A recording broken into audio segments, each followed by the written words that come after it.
Sejam bem-vindos ao Ministério da Economia, a esta nossa exposição Shapers 4.0 e a este ciclo de conferências que inauguramos no passado dia 21 de setembro, que inauguramos com muito orgulho, chamando a tónica para o setor da ourivesaria, para as mãos de quem faz as joias portuguesas, mas também queremos chamar a vossa atenção para todos os outros tesouros que o setor insere em si. Hoje, a conferência que vos convidamos a assistir, mais que uma conferência, é uma conversa, uma partilha de experiências, tem como tema o craftsmanship na economia global, que de facto é um tema que se apresenta como transversal e como tem sido para a economia portuguesa, e em particular para a indústria tradicional, como é o setor da ourivesaria, um tema muitíssimo importante e, no nosso caso em particular, talvez o que nos identifica e que nos vai posicionar daqui para a frente enquanto setor. De facto, a manualidade é aquilo que salta à vista no setor da ourivesaria. São as mãos dos nossos ourives que marcam as joias que nós usamos e que lhe cunham as histórias que nós queremos que as pessoas tenham nas suas joias. Não me alongo muito mais, gostava de agradecer algumas presenças em particular, de todos no geral, mas em particular dos nossos queridos parceiros de fileira, o Dr. Manuel Carlos da Apicaps, o Dr. César Araújo da Anivec, por estarem cá hoje. Muito nos honra a vossa presença e tem sido um prazer partilhar o palco convosco no processo de aprendizagem e no processo de afirmação da moda portuguesa dentro e fora de portas. Muito obrigada. Nestas cadeiras, que agora estão vazias, mas daqui a nada vão estar cheias, vamos ter a Luísa Delgado. Luísa Delgado, quem pode ser o nome mais desconhecido para nós, mas quem tentou fazer um bocadinho de trabalho de casa vai ficar absolutamente fascinado com o currículo, mas mais fascinado ficará depois de a ouvir. Eu estou absolutamente fã da Luísa. É uma gestora e uma investidora de gabarito mundial. Tenho no currículo um currículo absolutamente vastíssimo, mas salientaria que faz parte do Conselho de Administração de grandes empresas como a IKEA.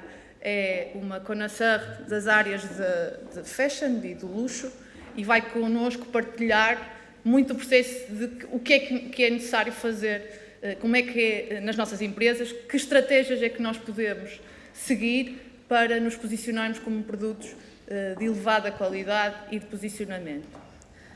Depois vamos ter connosco a Liliana Guerreiro, e aí falo mais com conhecimento de casa. A Liliana, no setor dispensa seguramente apresentações, é uma designer, eu diria, das mais antigas e das mais conceituadas do setor. Como porta-estandarte abriu a loja mais bonita do país há uns meses. Está no Porto, na Rua do Rosário, por isso aconselho a visitarem. Mas o seu trabalho fala por si há muitos anos. Ela é a representação do que o craftsmanship pode melhor representar. A modernidade com a tradição e a conjugação destas duas vertentes. Vai-nos contar tudo, com um bocadinho de nervos, mas nós vamos esquecer isso, já vai passar. E depois temos o Alexandre Bastos Gomes, que é o CEO da Portugal Jewels. Eu não sei, corrijo-me, mas provavelmente será já a quarta ou a quinta geração de ourives. Em Gondomar, a família do Alexandre é absolutamente incontornável. É com muito gosto que eu assisto ao teu regresso de Londres para Portugal, para Lisboa, porque perdeu Londres e ganhamos nós. O Alexandre está agora a redefinir a estratégia desta empresa, numa lógica mais de modernidade, mas ele vai-vos contar tudo, sem nunca perder a questão da essência e da tradição, que são os valores de Portugal. E calo-me aqui e chamo para o palco quem de direito, a doutora Ana Teresa Lehmann, por favor, para moderar o debate, e os nossos ilustres oradores. Muito obrigada. Craftsmanship na economia global. Eu devo dizer que, do nosso ponto de vista, e agora vou fazer um disclaimer também mesmo, do meu ponto de vista, este era um tema fundamental e a ORP também acreditava no mesmo. Portanto, houve aqui uma grande convergência. Não é por acaso que craftsmanship aparece em inglês. em português não há um termo, pelo menos que eu saiba, não conheço um termo que traduza de forma fidedigna o que se pretende dizer com craftsmanship. Porque há uma forma de traduzir que, do meu ponto de vista, do nosso ponto de vista, não é mais adequada, que é o tema do artesanato. O que estamos a falar aqui hoje não é o que vulgarmente, em voz popular, se diz artesanato. Estamos a falar de coisas muito diferentes. Não estamos a falar de cultura popular, com o devido respeito, que também merece todo o nosso respeito, mas é um termo que seria redutor. Também, se falarmos em manualidade, a manualidade talvez capture mais a essência, mas também não é perfeito. E, justamente, o ponto de partida desta temática, craftsmanship, na economia global, tem a ver com essa percepção, e depois é algo que os nossos oradores são referidos com certeza, que é, de facto, Portugal tem uma riqueza incrível e intangível, tem tradições antigas que estão incorporadas nas mãos dos nossos artesãos, artistas, como lhes queiramos chamar, joalheiros, neste caso, ourives, e isto é um capital intangível e de valor incalculável. É algo que é muito nosso e que não seremos certamente o único país que tem estas tradições, mas certamente somos muito ricos e muito ecléticos, muito diversificados. Depois a questão da economia global é que, de facto, nós achamos que esta manualidade, este saber fazer, toda esta qualidade tem que sair muito mais fora do país, além fronteiras, e que tem um potencial muito grande, e é isso que vamos, enfim, debater. Eu não quero alongar-me sobre este tema, porque é justamente essa a questão. Eu, sem mais delongas, porque acho que é muito mais interessante ouvirmos o que os nossos oradores têm a dizer, eu recordo-me, porque eu venho dessa área da globalização e da internacionalização. Eu lembro-me que em 1983 há um célebre artigo do Theodore Levitt, 83, em que ele publicava algo assim, não é? A globalização vai levar inquestionavelmente a uma homogeneização dos gostos, vai ficar tudo igual e, portanto, na globalização vai-se impor um certo modelo de sociedade e de gosto e todos vão gostar do mesmo tipo de coisas e, portanto, vamos poder vender coisas massificadas à escala global, em quantidade, em massa. Ora bem, no mundo global, qual é a relevância de algo tão localizado, tão único, tão internalizado e entranhado nas pessoas como o craftsmanship? Luísa Delgado, o que levou uma gestora de topo de grandes empresas globais a interessar-se pelo craftsmanship em Portugal e qual é o lugar que vê para esse craftsmanship num mundo globalizado? Sabe, eu acho que é como tudo, o pendulum swing vai-se de um extremo ao outro. Eu fiz parte de uma grande multinacional americana, Procter & Gamble, onde se acreditava só em marcas que tinham que ser iguais no mundo inteiro. E eram geridas de um sítio para o mundo inteiro. E não há dúvida que há espaço para isto, para certas coisas. Imaginemos, não quero agora fazer polémica, mas o papel higiênico, por exemplo, até se é igual em todo o mundo, pode ser que isto seja bom para a economia, para o consumidor, para todos, e fica assim. Depois houve o pêndulo que foi para o outro lado. Viu-se que se foi longe demais, que a globalização não era standardização, mas os consumidores começavam a organizar. Havia grupos de consumidores diferentes que não eram por país, eram por, podia ser socioeconómico ou outras dimensões, mas se calhar a pessoa que vive em Londres, hoje em dia em Lisboa, em Mumbai e em Nova York, algumas são um novo grupo que sim é global, mas não é igual no mundo inteiro.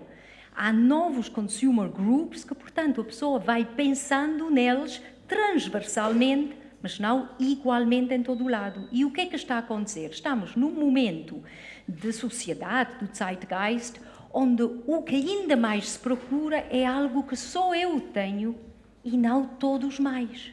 Porque já vimos toda aquela standardização e hoje está-se à procura de customização, de personalização, e o que é que ajuda e facilita isto é o digital.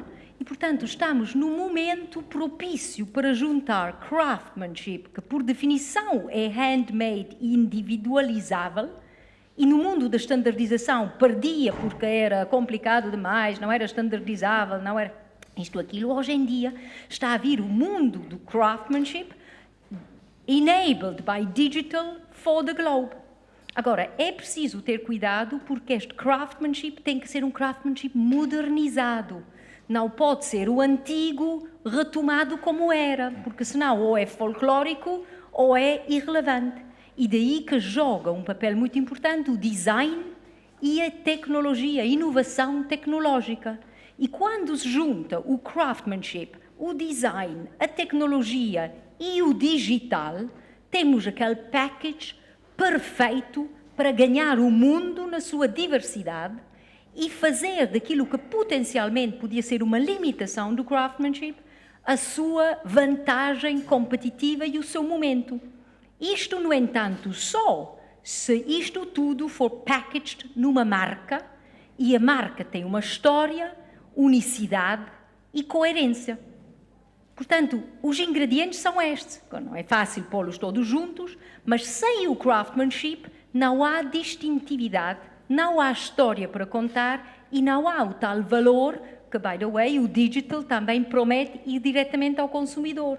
Porque uma coisa, e perguntou porquê que eu estou interessada nisto, eu trabalhei em empresas e em indústrias onde sempre achei incrível que o mestre, o artesão, que não é, não sei como é que chamá-lo, quem realmente trabalha e tem, sabe o ofício, no fim do dia, nesta cadeia de valor, é a parte insignificante, economicamente falando. Isto não faz sentido nenhum. Porque se não há este, não há tudo o resto. Tudo o resto vai a boleia dele, não é? E, portanto, o digital, no meu entender, vai mudar totalmente aqui a cadeia de valores.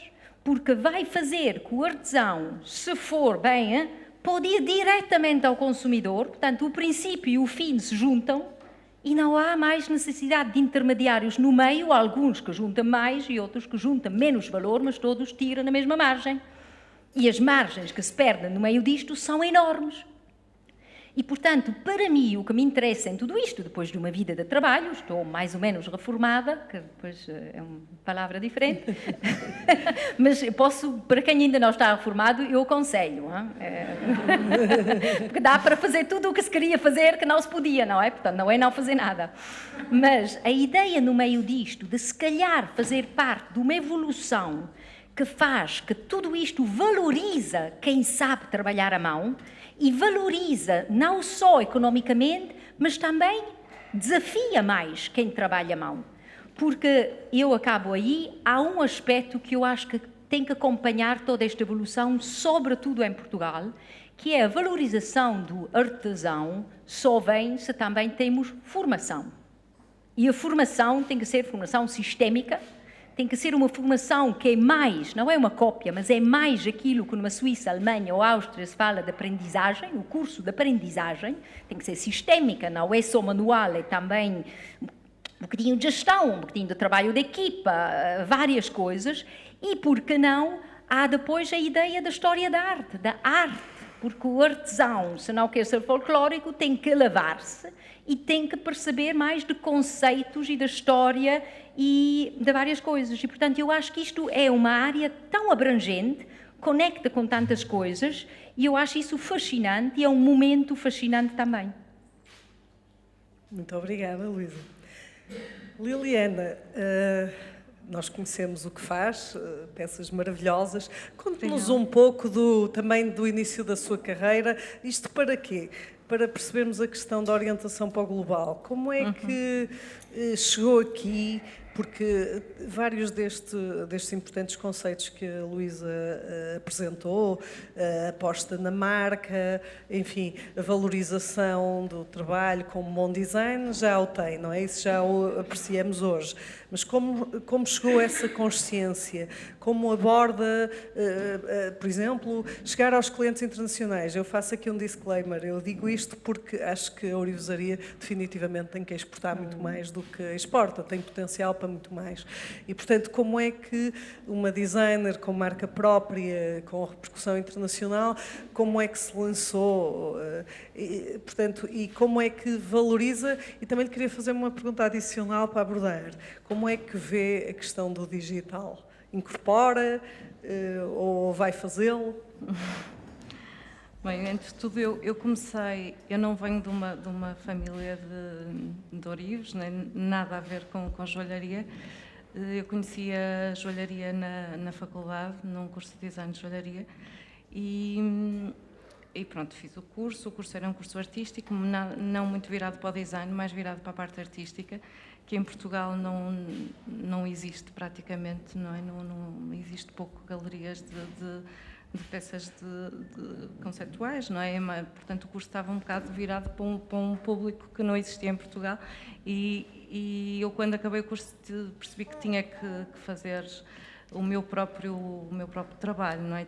Não tinha grande emprego em Portugal, e comecei a pesquisar, comecei a fazer algumas peças e comecei por vender a quem gostava. Portanto, não pensei em marca, não pensei em nada, era o que eu gostava de fazer. Eu gosto muito de fazer o que gosto e não pensei muito. E então começou tudo, foi acontecendo. Não foi nada programado. Eu fiz, logo quando terminei a faculdade, fiz um projeto com a própria faculdade e com a Câmara da Póvoa de Lanhoso, que era exatamente isto.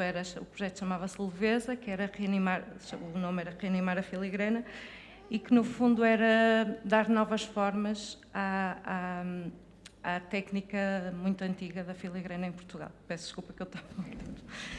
E então, no fundo, o que aconteceu foi reuniram-se um grupo de designers de todo o mundo, e fizeram várias propostas para trabalhar com variadas oficinas na freguesia de Travassos, na Póvoa de Lanhoso. Esse sítio na Póvoa de Lanhoso tinha muitas oficinas que fecharam, agora tem menos, penso que antes havia muito mais, e algumas estavam dispostas a trabalhar com designers, outras não tanto, não é? Estavam com o trabalho deles e compreende-se. Esse projeto correu muito bem, porque acho que foi um bocado um ponto de partida em Portugal, já foi há muitos anos, já foi há 15 anos, e foi um bocado um ponto de partida para as pessoas se lembrarem da técnica, não é? Que não eram só aqueles desenhos, e que se poderia fazer coisas muito diferentes, com uma técnica que tem muito pormenor, que no fundo é um fio, mas com um fio dá para fazer milhares de coisas.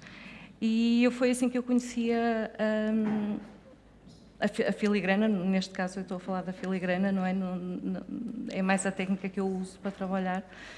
E tive uma surpresa muito grande, porque conheci uma oficina que já não estava a trabalhar na altura, estavam a brincar, como eles dizem, e que tiveram imensa paciência para me ensinar tanto a trabalhar. Eu não faço bem filigrana, digo já. Eu gosto de desenhar e de montar peças para serem depois soldadas por eles. E é uma oficina que é toda manual, não existe nada que não seja manual ali. E isso fez com que eu pudesse pegar em todas as formas muito antigas, que já vêm de várias gerações, e pudesse estar à vontade e não tivesse aquele problema das empresas, às vezes, que para mim é problema, de chegar e entregar um desenho e fazer uma peça. Portanto, ali eu podia mexer em tudo, podia fazer o que quisesse ali dentro. E isso foi uma liberdade enorme para o meu trabalho.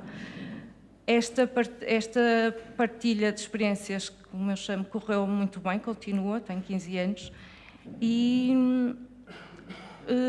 peço desculpa, eu precisava de beber um bocadinho de água. Sim, claro que sim. Não, lista. Nós... Eu vou-me alongando. Muito obrigado. Está aqui. Obrigada.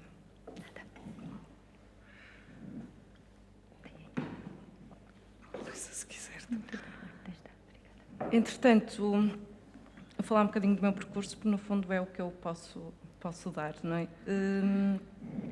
eu fui vendendo peças a quem me conhecia, entretanto decidi criar uma marca, uma coisa muito pequenina. Comecei por vender em lojas de museus, que eram as lojas que estavam mais com vontade de vender peças diferentes e que não fossem tão tradicionais, e comecei por vender na loja do Museu de Serralves, em algumas lojas de outros museus pelo mundo fora. E houve um concurso, foi o concurso internacional da Filigrana, em que eu ganhei o primeiro e o segundo prémio. Isso também fez com que fosse um avanço a nível, comecei aí a minha internacionalização. Fui convidada na altura pelo Centro Português de Design para participar em 2 feiras, uma em Viena e outra em Zurique, e fui representar Portugal com outros designers de moda, e percebi que tinha mesmo que ir para outros países, porque a filigrana, no fundo, em Portugal, pelo menos pelo que eu conheço mais, a maioria é feita já de uma maneira mais industrializada.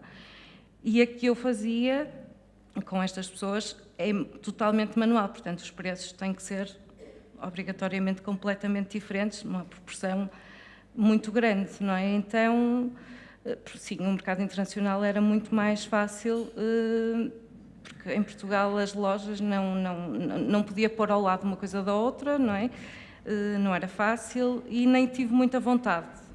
A verdade é essa, porque tive algumas más experiências no início e percebi que não estava a fazer um grande favor à joalharia estar no fundo, a vender um trabalho tão bem feito e que não era valorizado, no fundo. Entretanto, o que fez com que eu em Portugal também tivesse algum sucesso e as pessoas conhecessem o meu trabalho, eu comecei a vender muito diretamente. Entretanto, tenho uma loja própria. Isso faz com que tenha uma relação muito grande com o consumidor, porque o nicho é muito pequeno. No nicho não é? Eu não vendo em grande escala e não pode ser vendido em grande escala, porque a sua loja tem online e, por exemplo, já tem ido a feiras com a ORP. Sim. E como é que essa internacionalização da sua marca? Sim, é um bocado complicado. Eu ainda estou um bocado na dúvida de o que será melhor no meu caso, porque é um bocadinho diferente das outras empresas. Eu tenho uma pequena empresa, é tudo muito manual e são poucas peças, não é? Eu procuro algumas lojas em todo o mundo que se interessem por este tipo de peças, mas não são muitas, na realidade. E ir para uma feira, eu sim investi em alguns mercados, fui para algumas feiras. Neste momento faço a feira de Munique, na Alemanha, que é a feira que está mais vocacionada para o design e que tem o tipo de cliente que me pode interessar. Mas o resto não me parece que seja aí o meu mercado. É possível comprar as suas joias online? Sim, neste momento o site está em remodelação. Mas sim, é possível, sim. Sim, e o que acontecia muitas vezes, eu fui também para algumas feiras de venda direta que funcionam muito melhor. E as pessoas, depois de comprarem, depois de conhecerem na feira, ou vêm a Portugal ou pedem para enviar peças, sim. Fiz bons contactos fora de Portugal. Em Portugal acaba por ser ainda o meu maior mercado, não é? Porque é muito mais fácil a divulgação. Mas fui representar Portugal também algumas vezes em Nova Iorque e claro que é um sítio onde tinha pessoas de todo o mundo, não é? E foi muito mais fácil também a divulgação, foi ótimo. Não sei. Tinha-me feito alguma pergunta? Era mais a questão se ia incorporar o digital também ou se não é prioridade. Sim, acho que é prioridade, sim, acho que sim. E a que níveis? Acho que, neste momento, é sempre muito complicado, porque o que eu gosto de fazer é o desenho e eu gosto de estar na oficina a trabalhar e toda a parte, todo o resto é sempre demorada, não é? No fundo, não é... Tem vindo a crescer, mas não é fácil. Muito bem. Muito bem, sim. É um percurso. Sim, muito obrigada pelo seu testemunho, enfim, e com o prestígio que está a granjear, certamente terá muito sucesso. Alexandre, gostava muito de o ouvir sobre a sua organização. Já sabemos, enfim, que provém de uma a família de referência da zona de Gondomar, portanto já há ali uns pergaminhos familiares. Fale-nos da sua organização e do que é que leva um jovem a vir de Londres, não é, para Portugal. Isso tem a ver com o craftsmanship, tem a ver com o global ou com as duas coisas? Eu queria só começar por fazer um disclaimer, que é, eu tenho um background em engenharia, eu acho que vou ser um bocadinho mais telegráfico nas intervenções, se for preciso desenvolver, eu desenvolvo. Eu queria só puxar um ponto atrás, quando falamos de craftsmanship, eu acho que uma boa tradução para usarmos em português é mestria artesanal, porque acho que até é perigoso quando nós só puxamos pelo termo da manualidade. Acho que há realmente a importância do sentimento, há uma estética e depois há realmente a técnica de fabrico em si. Mas é importante tentar envolver tudo isto, porque depois damos demasiado peso à componente manual. Assim, nós na Portugal Jewels, um dos grandes objetivos, obviamente, é continuar a valorizar toda esta parte do craftsmanship, olhando muito para as peças portuguesas, olhando muito para a nossa história. Nós, ou seja, como empresa, também temos uma abordagem, a Liliana tocou nisso, temos uma abordagem um bocadinho, se calhar, diferente de algumas. Nós temos uma visão bastante comercial e nós vemos sempre uma visão de escala e como é que podemos crescer. Isto quer dizer o quê? Ou seja, que produtos verdadeiramente craftsmanship, para poderem ser feitos com a dedicação, vão ser sempre produtos de segmentos de luxo e nós, tendo a querer operar mais no mercado de massas, nós temos, ou seja, até convidamos muitas vezes algumas oficinas com quem trabalhamos a tentarem identificar formas de otimizar o processo. Mantendo sempre a autenticidade, mas acho que realmente, a Luísa tocou nisso, é importante não ter medo da modernização e da evolução do setor e não sentir que estamos a comprometer de alguma forma a nossa história e a própria sabedoria que está. É que ou seja, é a única forma. Eu estava a ver o vídeo agora ao início e esta ideia romântica que nós temos do velhinho numa cave mal iluminada a fazer uma peça numa mesa toda desconchavada, com uma peça que já não é feita há 50 anos, tem assim algum perigo quando nós queremos convidar jovens e a única forma para realmente mantermos esta sabedoria e este conhecimento, este craftsmanship, é a entrada de novos jovens. E são estes novos jovens que, na verdade, vão conseguir fazer peças para a sua geração, porque senão há realmente aqui um perigo de se perder muito deste saber. Muito bem. Estava aqui a ver, portanto, há aqui várias questões, não é? Eu aqui gostava talvez de segmentar, porque a questão do craftsmanship, se nós pensarmos mesmo em como acrescentar valor, há ali um tema do mercado do luxo, não é? Puro e duro, não é? Isso também depois é um bocadinho o que é o mercado do luxo, não é? Hoje em dia já é algo que o próprio luxo tem vários segmentos. Eu estava-me a lembrar, quando fui ao Metropolitan Museum, aqui há alguns anos, ver aquela exposição Man X Machine, não é? Com a curadoria da Anna Wintour, lá no Metropolitan, e tinha uma peça grandiosa que era um vestido de noiva, não é? Era desenhado pelo Karl Lagerfeld para a Chanel, com impressão 3D, mas depois as pedrinhas todas colocadas à mão. Portanto, onde é que eu quero chegar, em termos da minha questão, que é, uma pessoa vê a conexão do feito à mão e aquele vestido de noiva teve 1000 horas de trabalho e, claro, percebe logo a conexão com um segmento, enfim, de altíssimo valor, não é? Mas a digitalização, a que a Luísa aludia há pouco, pode permitir democratizar, não é? A chegada do craftsmanship, enfim, é um cliente, enfim, que não seja de um extrato, digamos, económico como aquele de puramente de luxo, não é? Permitirá uma democratização e a escalabilidade do próprio craftsmanship, dos produtos que o incorporam?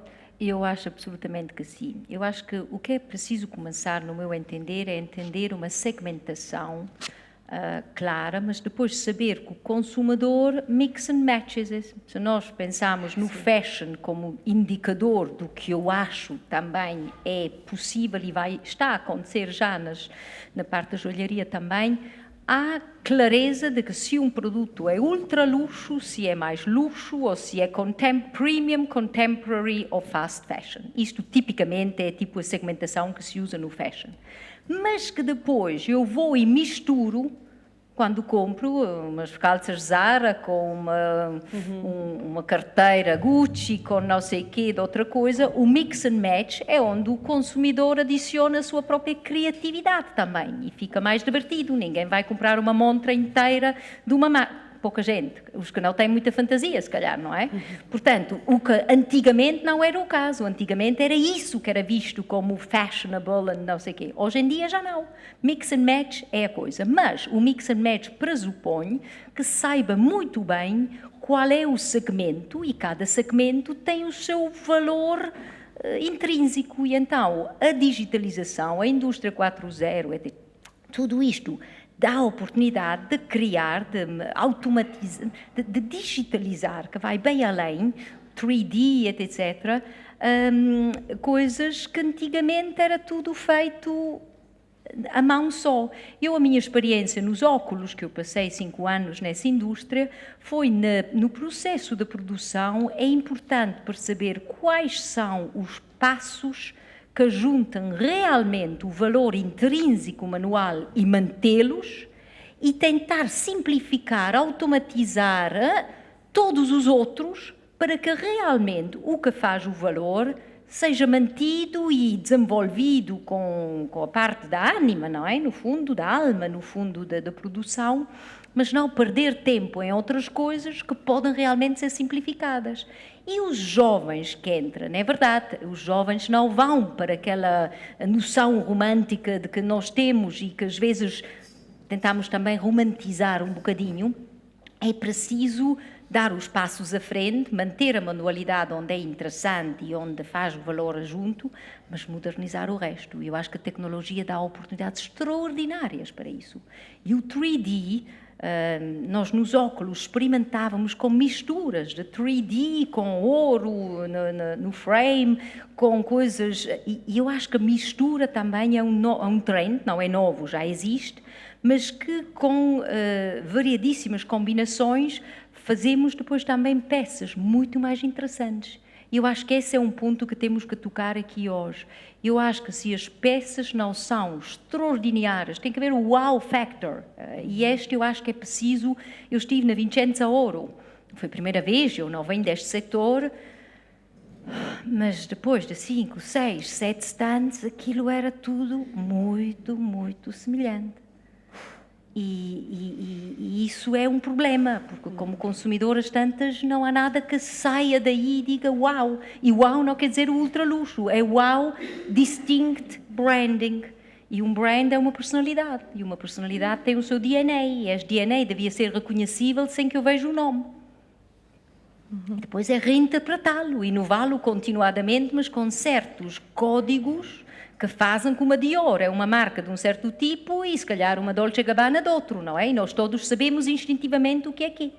Eu acho que aí o que era importante era trabalhar muito o design language, os elementos icónicos, para realmente criar coisas que tenham um staying power, que faz mais reconhecimento e como consumidor da joalharia, esta é uma das coisas que eu acho mais difíceis. Porque é a sea of sameness, como se diz em inglês, e é muito difícil. E, por exemplo, e repito, eu não sou nem designer nem nada, mas a filigrana tem esta diferenciação. Não há nada igual. Agora, que seja filigrana feita à mão ou não, eu, como leigo, continuo a não saber distinguir. E, portanto, quem quiser ensinar, eu estou realmente interessada a perceber, porque não percebo. Vejo o preço, que é diferente, mas de resto não consigo ver. Mas se nós pensamos isto faz parte do património português, se pensamos da oportunidade que haveria de traduzi-lo, de decliná-lo e de vendê-lo lá fora de maneira muito mais impactante, eu acho que haveria uma oportunidade enorme.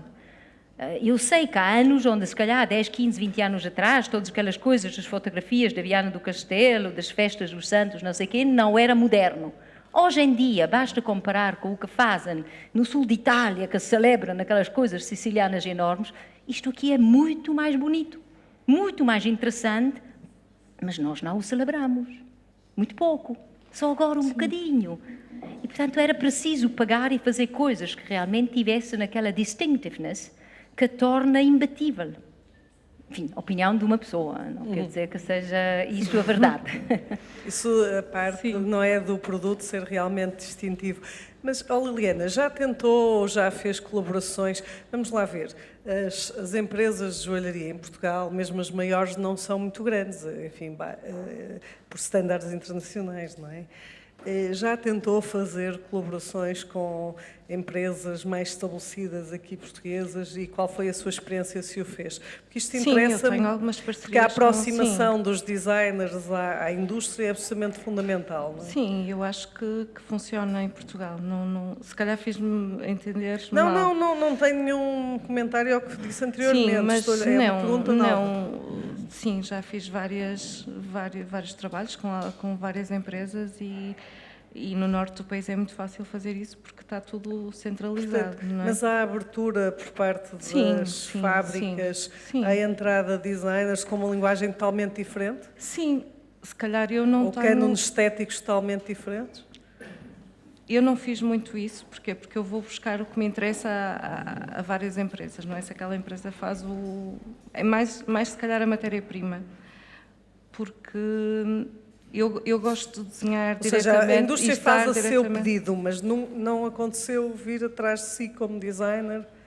Não, sim, algumas sim, mas eu nunca quis. Eu sou muito particular nisso. Eu gosto só de fazer... a sua marca.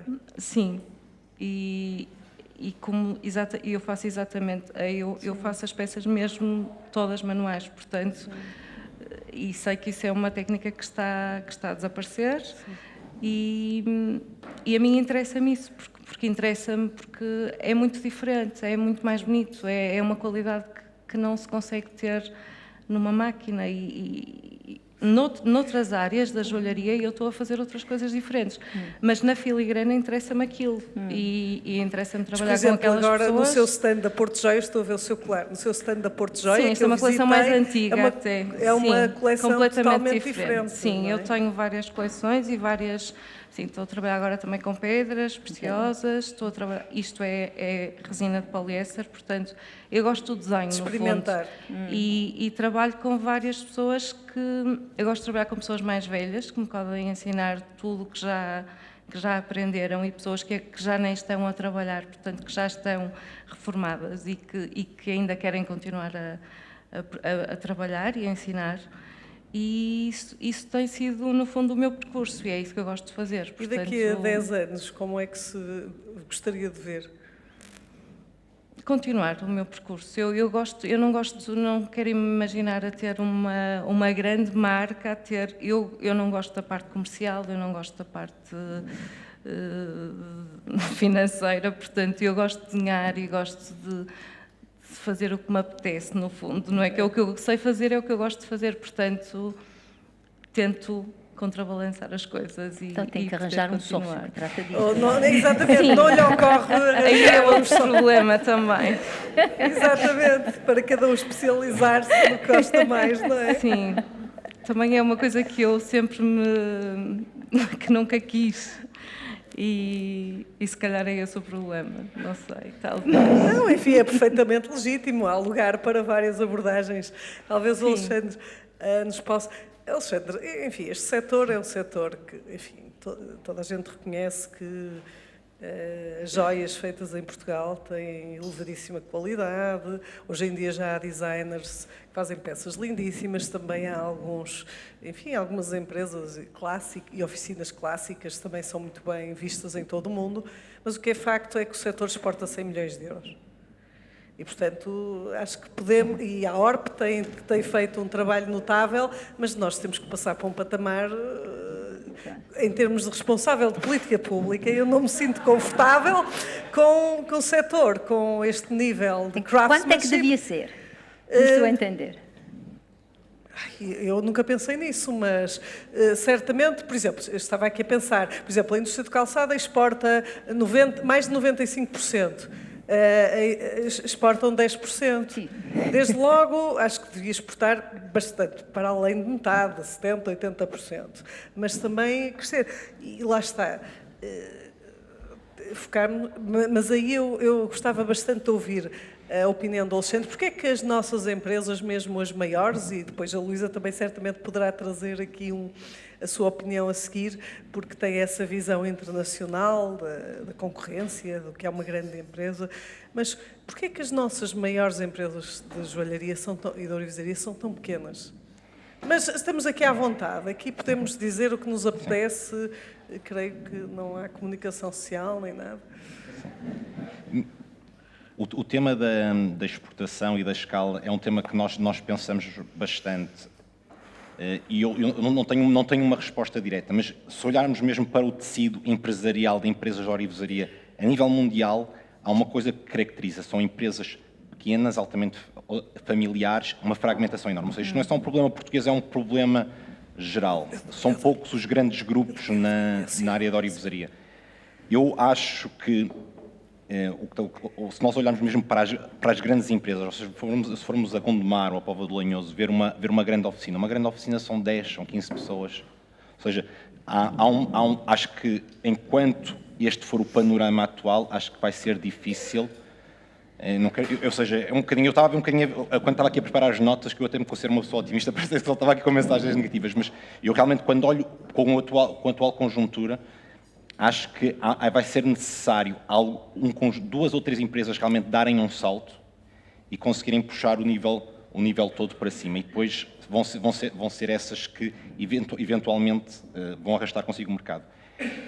Um cenário que eu vejo eventualmente a acontecer, e que eu acho que já está a acontecer, é alguma destas grandes oficinas do Norte conseguir-se associar a uma grande marca de ourivesaria internacional que realmente traga as melhores práticas, traga muito conhecimento de fora e permita criar 3 ou 4 grandes polos depois de formação, de conhecimento, de investimento e permita o setor crescer.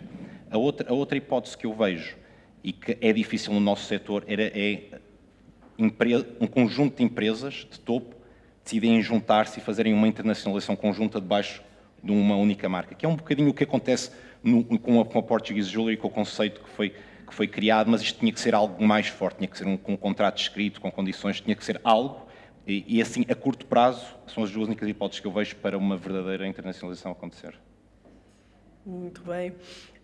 O que eu estava aqui a dizer é assim, eu gostava de ver, de facto, o setor a crescer e a internacionalizar-se, porque também acho que a faturação global eu vejo isto de uma forma positiva, é uma oportunidade. Claro. E acho perfeitamente legítimo haver, enfim, atores de menor dimensão. Isso é tudo perfeitamente legítimo e tem um papel importante e a liberdade criativa e nem toda a gente tem que ser grande. Por favor, entendam isto. Mas eu acho que é muito importante, e agora voltando à Luísa, porque assim, isto está aqui muito a fazer, não é? Nós já temos visitado aqui algumas oficinas e começamos logo assim a trocar umas impressões, porque há de facto um elemento de fascínio. Por exemplo, do ponto de vista da arqueologia industrial, isto não é só no vosso setor, há sempre alguns elementos de fascínio que nos deixam verdadeiramente apaixonados por aquela realidade, mas depois há aquela questão dos jovens, entre outros, não é? Luísa, enfim, com o conhecimento que acumulou como gestora de grandes multinacionais, com o conhecimento que tem, enfim, de vários setores, não é só da joalharia, mas, enfim, em Veneza levou-nos a um local fantástico que existe pelo menos desde 1499, onde duas senhoras produziam à mão 25 centímetros de tecido por dia, 2 pessoas a tempo inteiro. Portanto, com esse blend desse conhecimento, mas com também, enfim, sobretudo puxando ao conhecimento de gestão global que tem, o que é que nos falta, o que é que precisamos para, pelo menos, algumas destas empresas darem um grande salto? Olha, eu acho que é preciso ter uma estratégia muito clara do setor, não é por empresa, mas se o setor tem vários segmentos. O segmento, eu penso que o Alexandre estava a falar, é mais aquele que no fashion seria um contemporary premium. E esse é o volume que conta, standardização, super eficiência, boa qualidade, mas não é o tailor-made, não é o custom-made, não é nada disto, é criar escala, ir para fora e ganhar com o tamanho. E aí, claramente, é preciso, eu espero que não dependam aqui, não esteja na espera de uma empresa internacional vir salvar-vos. Sei que não disse isso, estou agora a exagerar um bocadinho, mas eu acho que isto não pode ser. Eu, em Portugal, as coisas que eu visito, ali não mudou nada. Eu há 25 anos que eu não vivo mais em Portugal, mas este aspecto cultural não mudou. É de, nós somos pequenos, já tem que perceber que nós isto, nós aquilo. O espanhol, eu vou à Espanha, quero comprar uma empresa, vão-me logo dizer as 1000 coisas porque é que eu devia comprá-la. Aqui em Portugal, quase dizem porque é que eu não devia comprá-la, não é? Que é bom para a negociação, porque depois eu uso logo tudo isto. Mas é interessantíssimo o approach. Não acho que nenhum nem o outro seja o certo, mas eu acho que enfim, não faço parte do vosso setor, mas eu acho que o vosso setor não precisa de uma empresa estrangeira para vir dizer-vos como fazer. Eu acho que o que precisa é tem que criar escala entre vocês para aquele segmento. Eu acho que este segmento existe, há um mercado absolutamente, eu nunca vi dados, é muito difícil no vosso setor ter dados, que, by the way, é um problema, porque não se pode tomar decisões sem um mínimo de dados. E eu acho que aí é preciso fazer um esforço de sistematização de perceber o mercado. Não só nacional, mas em geral, e tenho certeza que deve haver dados. Mas é preciso pô-los. E ali criar algo maior, claramente a escala, uma consolidação da indústria, tem que haver, faz parte da modernização. Mas é para este setor, não é o setor onde que estava a falar antes. Há outros setores e segmentos onde o nicho pequeno não deve pôr-se junto com mais outros, mas deve celebrar e tratar da sua parte. Os preços devem ser totalmente diferentes, mas tem que haver comunicação e marketing da marca.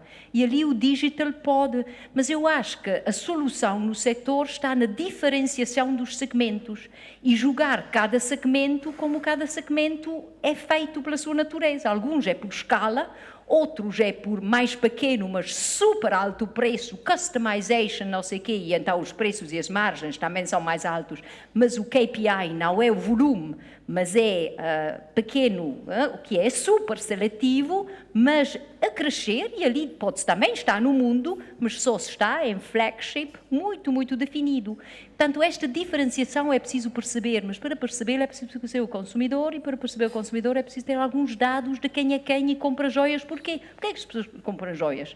Porquê é que eu compro joias grandes e a minha vizinha compra joias pequeníssimas? O que é que procuramos? Não é só o preço. É que alguma coisa é o craftsmanship, outra coisa é isto, aquilo e o outro. Eu, por exemplo, estive numa das vossas grandes empresas e estava a pensar como é que podiam ser como a Pandora. Eu disse, mas a Pandora? Mas vocês não é vocês. Não. Porque vende muito. Sim, acredito que venda muito. Gostava que vocês também vendessem muito, mas muito como? Porque o size não é... Se Portugal tivesse 80% da coisa que fosse produção, fosse exportado, mas tudo fosse só third party supply, será que era sucesso? Era sim, porque, enfim, mas não é... Eu acho que Portugal pode fazer mais do que isso. E o problema do third party supply é um problema muito complicado, porque não é isso que vai fazer crescer as marcas e o 10 países. É um negócio como outro qualquer. Eu também fazia third party supply, ninguém sabia que éramos nós que fazíamos, até faz bem, porque na produção cria disciplina, cria high standards de quality. Ser um third party supplier, como muitos de vocês sabem, é super difícil e, portanto, é bom, é como fazer ginástica, não é? Mas não é a arte de acrobacia, não é?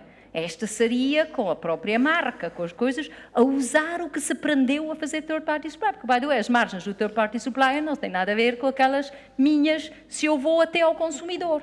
Portanto, eu acho que preciso a reflexão estratégica, que se calhar a vossa associação podia, como é que se diz, facilitar, catalisar. Mas é preciso fazer um discurso do setor.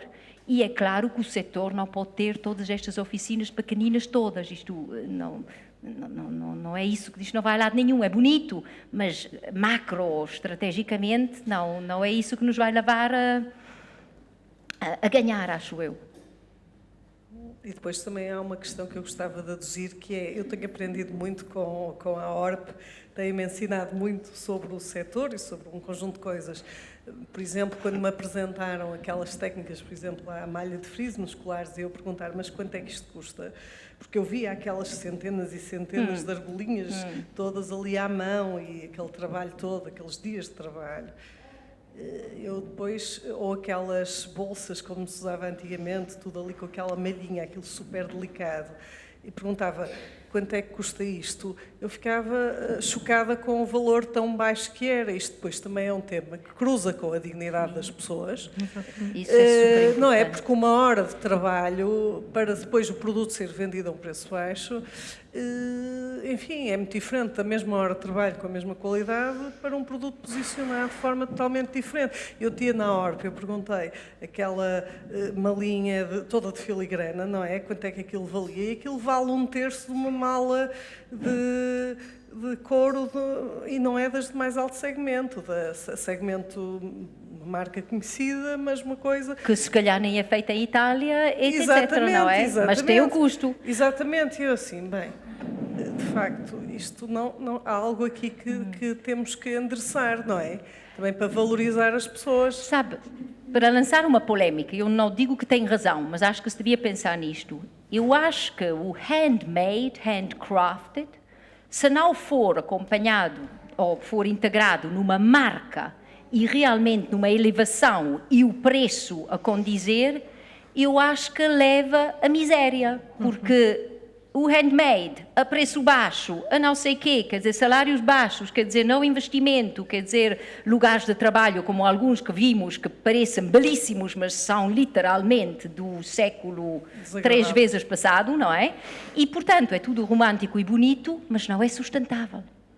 Eu acho que é preciso ter bem a noção disto, porque o handmade tem o seu lugar absolutamente, mas tem que ser celebrado, tem que ser levado para o alto e os preços têm que ser aqueles.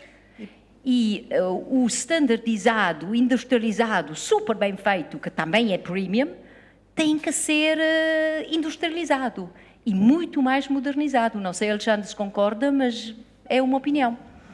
O que é que acham? Eu gostei muito da intervenção e realmente há realmente um segmento que pode acontecer uma internacionalização nesse tipo de produtos com craftsmanship elevado num segmento. O que eu sinto é que para haver uma verdadeira olhando um bocadinho para o que conheço do setor e havendo uma transformação do setor, acho que há uma oportunidade, mas acho que realmente tem que ser através dos processos de fabrico e também, ou seja, de trazermos melhores práticas de fora.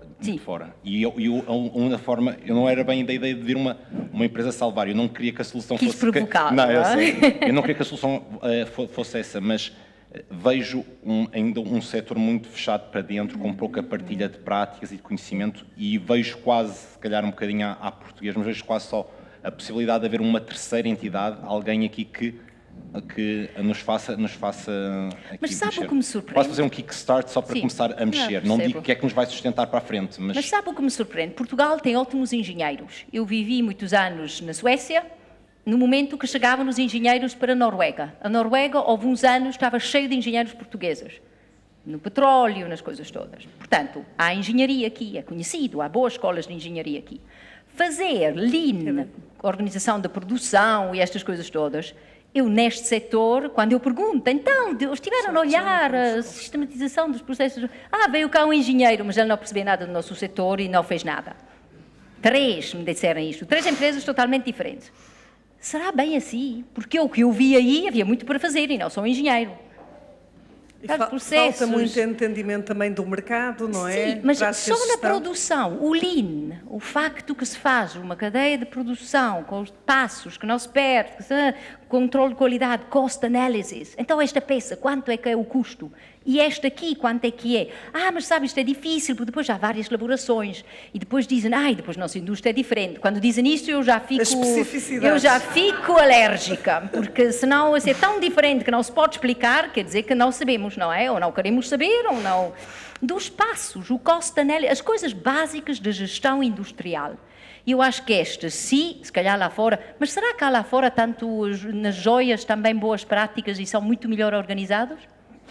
Eu acredito que, pelo menos, é sempre a questão... Eu vejo isto sempre uma questão de dimensão. Porque são maiores. De dimensão, ou seja, basta ser mais pessoas, é necessário mais controle, é necessário melhores práticas, porque senão as coisas...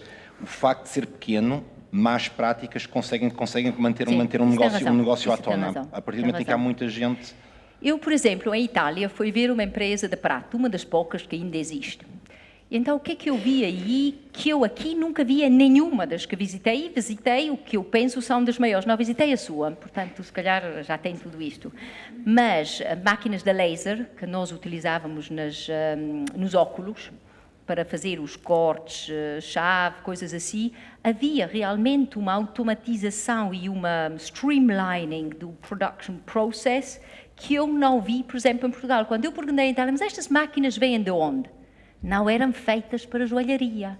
Eram máquinas que ou eram feitas para os óculos, porque lá no Véneto é a terra dos óculos, e depois foram adaptadas e em casa refeita para poder tratar disto. Portanto, se calhar valia a pena realmente investir como associação ou como grupos de empresas a pensar bem sobre o processo produtivo, porque eu acho que aí há muito para fazer.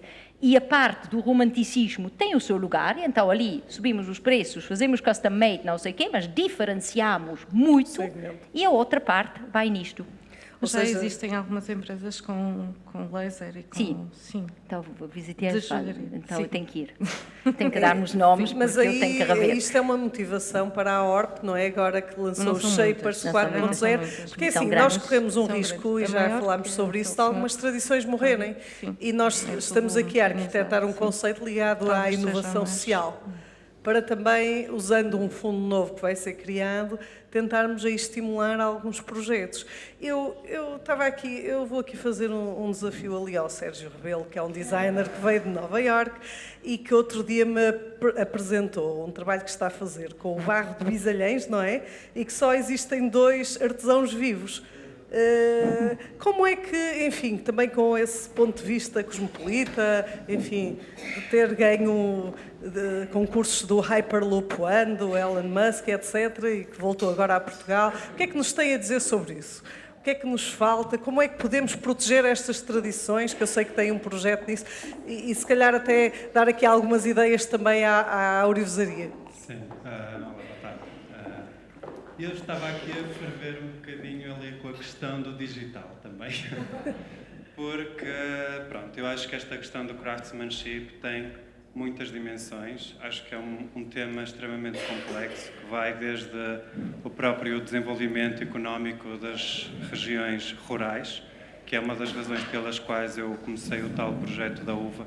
UVA é um projeto que se dedica a identificar pequenas indústrias de mestres, talvez mestres seja a melhor palavra que encontrei até agora, em técnicas muito específicas, como os bordados, as cerâmicas, as cutelarias, tecidos, carpintarias, mármores, etc. Portanto, é um projeto que identifica estas coisas para criar objetos. A opinião que eu tenho do digital é um bocadinho diferente, porque lembro-me, é engraçado chamar-se Shapers. Há um livro do Chris Anderson que se chama Makers, de 2012, e na altura que o livro foi publicado eu estava super fascinado como é que através da tecnologia digital se poderia desenvolver pequenas indústrias e os pequenos empreendedores. E o que reparamos é que a tecnologia digital permitiu e vai alterar a indústria em geral, a própria manufatura.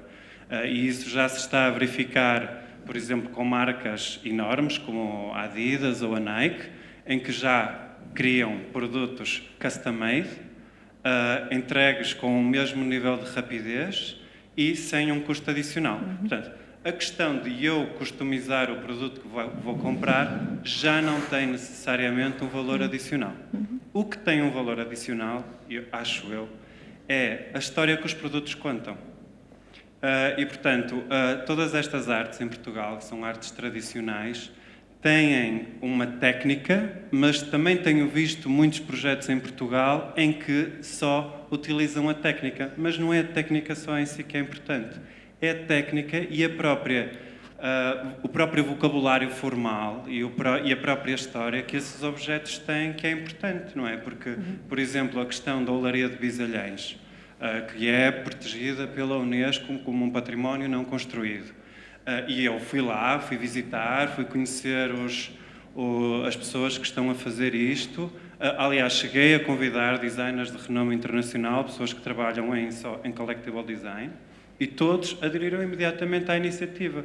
Qual é o desafio? O desafio não é criar o projeto, o desafio foi realmente encontrar pessoas que depois fabricam isto, porque tem a ver também com essa cadeia. São objetos que não são valorizados, é uma indústria que ainda é feita em pequenas oficinas onde não há aquecimento no inverno, por exemplo, não há um lugar onde comer uma refeição.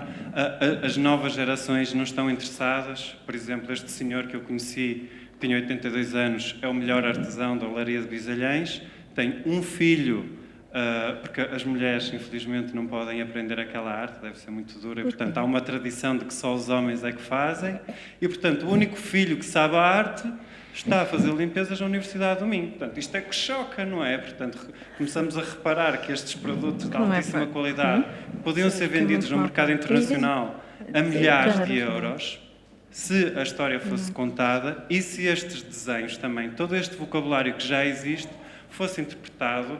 Eu acho que é importante o papel dos designers portugueses e criar a escola do design português, que já existe na arquitetura, por exemplo. A escola de arquitetura é extremamente forte, tanto no Porto como em Lisboa, mas no mundo do design industrial é um bocadinho menos.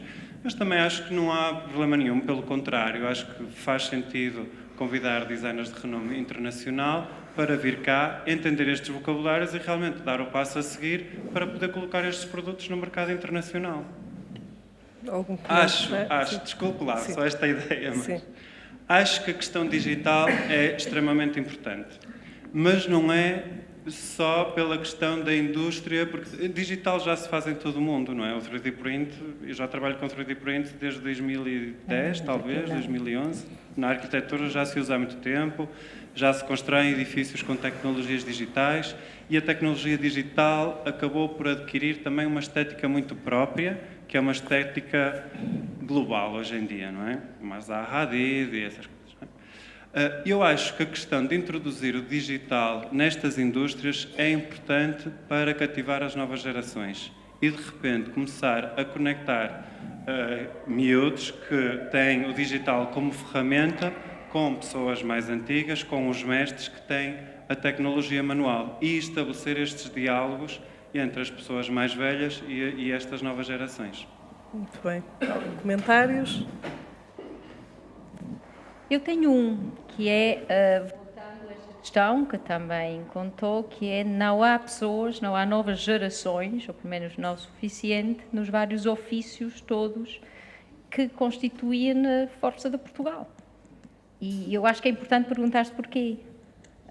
E eu acho que é importante também não reduzir isto a explicações simplistas, que eu acho que há uma coisa fundamental em países como Portugal, Itália, Espanha conheço menos neste aspecto, que é, hoje em dia, sucesso para jovens e as suas famílias é se a pessoa vai à faculdade. Portugal tem uma percentagem de pessoas que vão à faculdade superior da Suíça. Pois, ele também vai. E isto faz pensar, não é que a Suíça seja o país perfeito, mas se uma sociedade depende de doutores de construir o país, não se faz um país com doutores. É isso o problema. Pois, exatamente esse o problema. Na Suíça há, na Áustria há, na Alemanha há. E isso é exatamente o problema, mas não são cursos. Como? Não, exato, vamos abrir o debate. Está ali a diretora também do Sindor, da Escola Profissional, mas o que eu acho que a Luísa depois poderá elaborar melhor é o tema das apprenticeships, que não é só o tema da aprendizagem em escola. Mas talvez ali a Eunice ou a ORP queira pronunciar sobre isto.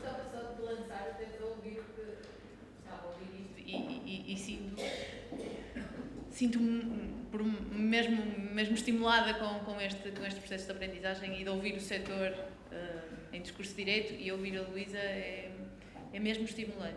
Mas quase como reflexão e como também como questão para ouvir o que vocês acham, em particular ali no Alexandre, o que eu sinto, e a trabalhar no setor diariamente, e como forma de resolver todas estas questões que foram sendo levantadas, é uma fragilidade incrível no setor da orivesaria que está no quadro pessoal. Ou seja, nós temos aqui uma série de fatores que nos distinguem, eu diria, do mundo todo. Temos um storytelling, temos esta capacidade de encaixar o setor em vários segmentos. E até acho que as empresas já começam a perceber este posicionamento, e temos 2 exemplos aí no palco, mas falta-nos claramente a incorporação de pessoas mais qualificadas no setor. Eu, na sexta-feira, só para partilhar e termino aqui a minha intervenção, estive numa empresa a acompanhar uma reportagem da televisão e comentava com o dono da empresa que dizia: não, eu há uns anos atrás eu expulsei o meu filho daqui. E disse-lhe: tu não fazes cá nada, tu vai lá ser engenheiro ou arquiteto ou outra coisa qualquer, que isto dá para mim e sabe Deus. E o filho lá foi ser engenheiro de alguma coisa e depois veio e está a reestruturar a empresa para os próximos anos.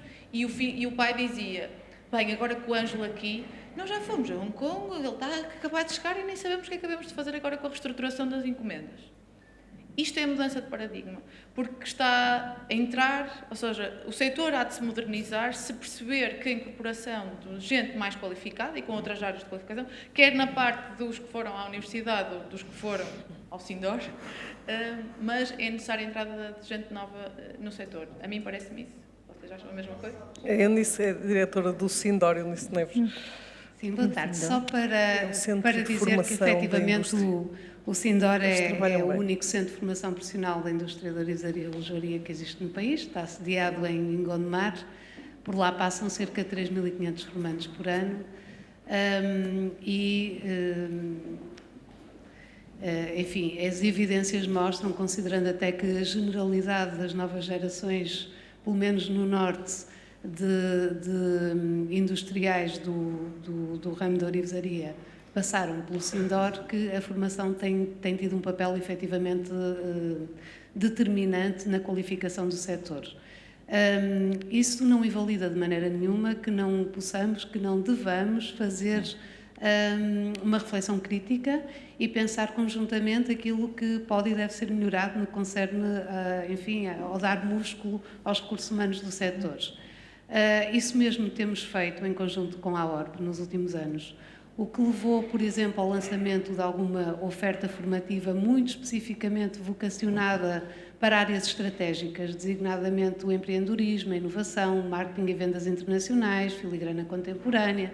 Enfim, aquilo que temos percepcionado é que, efetivamente, falamos de um setor em que as empresas são tendencialmente familiares, em que não há, efetivamente, competências consolidadas de gestão, de vocação para a internacionalização, de marketing, enfim, de promoção do produto, e esta componente, claramente, a par do trabalho de banca, que não pode nunca ser negligenciado porque é absolutamente fundamental, tem claramente que ser incentivada e, portanto, nos últimos anos a nossa oferta formativa tem-se também canalizado muito para pessoas licenciadas, não só, mas que consigam complementar saberes em áreas estratégicas que andarão sempre necessariamente a par da formação qualificante para jovens, por exemplo, nas lógicas da dupla certificação e equivalência ao 12º ano, mas com uma componente de formação profissional que tem andado muito próxima das empresas, nomeadamente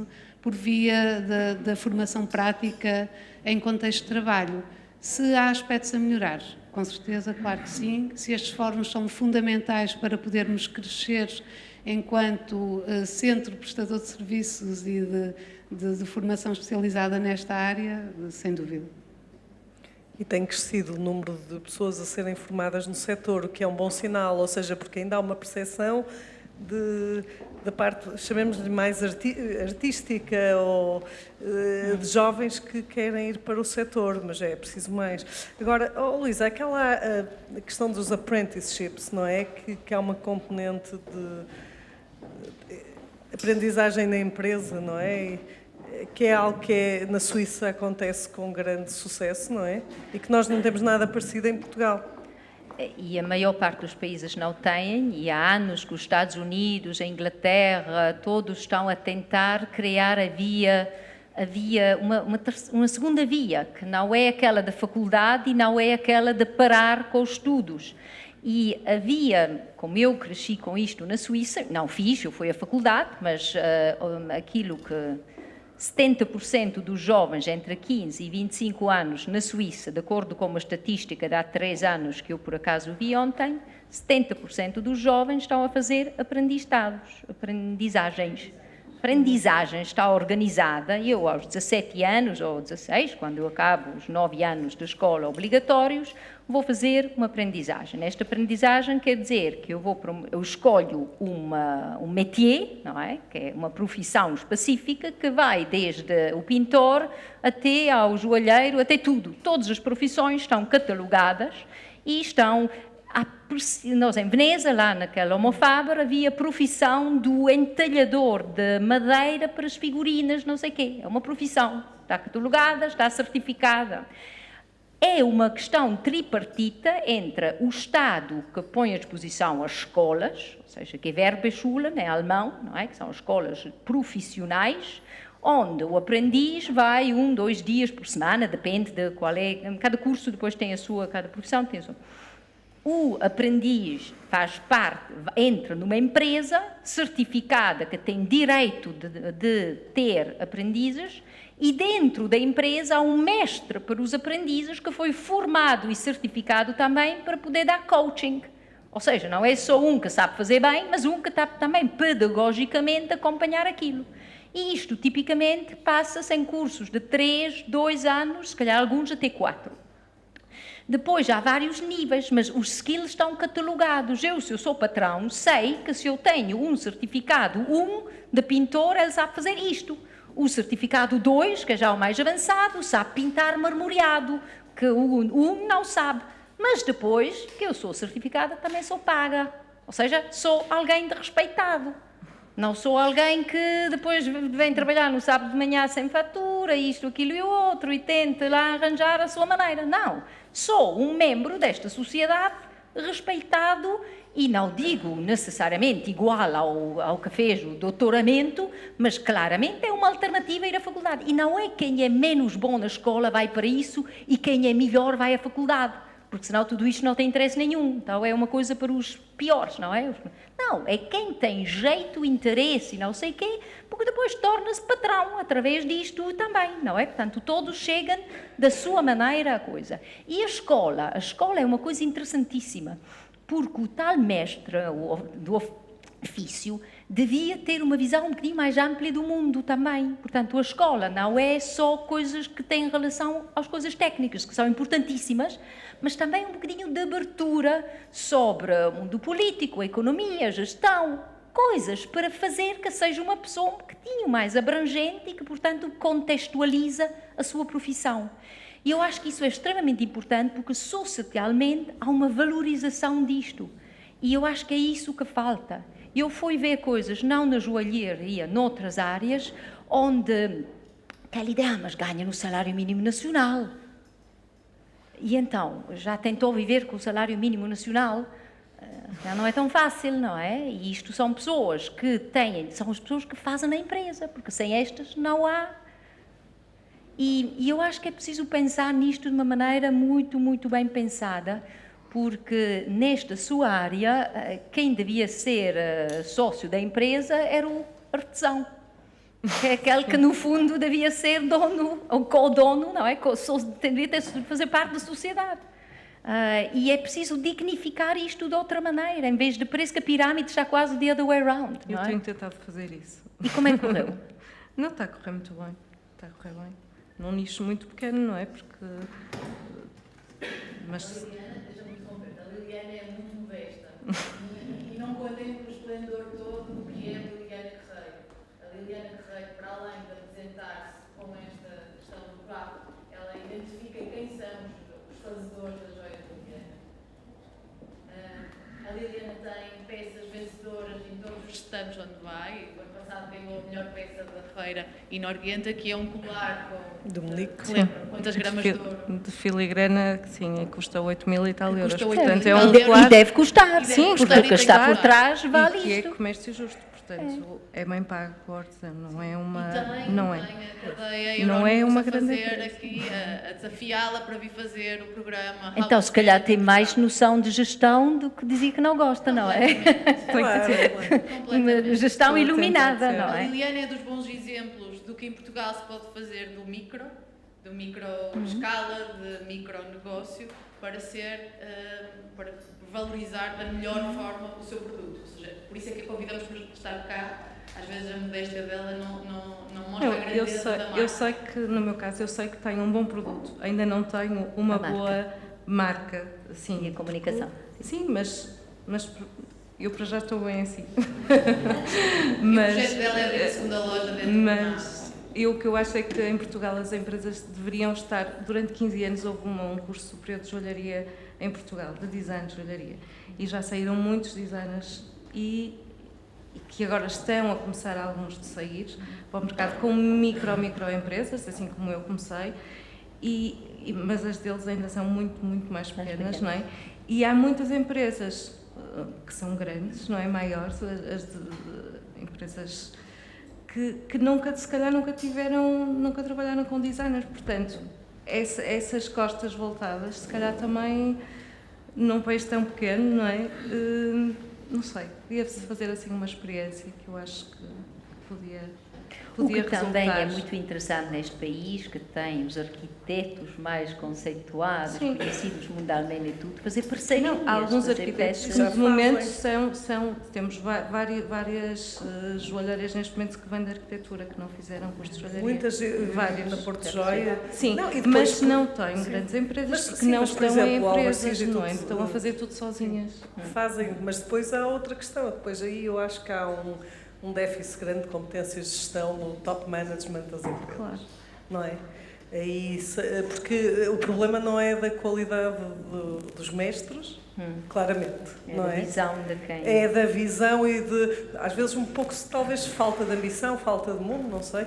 Mas vamos fazer, Ana, e depois uma última ronda de questões, não é? Eu proponho que vamos fazer uma recolha de 3 ou 4 questões e depois deixamos ao comentário. Eu queria, ou seja, no fundo não vou acrescentar muito mais àquilo que foi dito, sem dúvida estamos a falar de um setor que é muito rico em todas estas técnicas artesanais, mas que também falta este fator crítico de gestão. Portanto, nós temos empresas, são microempresas, em que depois não basta só saber fazer, precisamos de saber comunicar, saber vender, saber posicionar. E nesse sentido, eu gostaria de dirigir-me ao Alexandre, que no fundo veio de uma área totalmente diferente, com esses skills, e que gostava de saber até que forma é que isso realmente influenciou e fez diferença numa empresa já há 4 gerações que estava no setor, mas que parece que agora começaram a falar dela. Muito bom. Vamos recolher mais 2 ou 3 questões e proponho que depois, enfim... Por favor.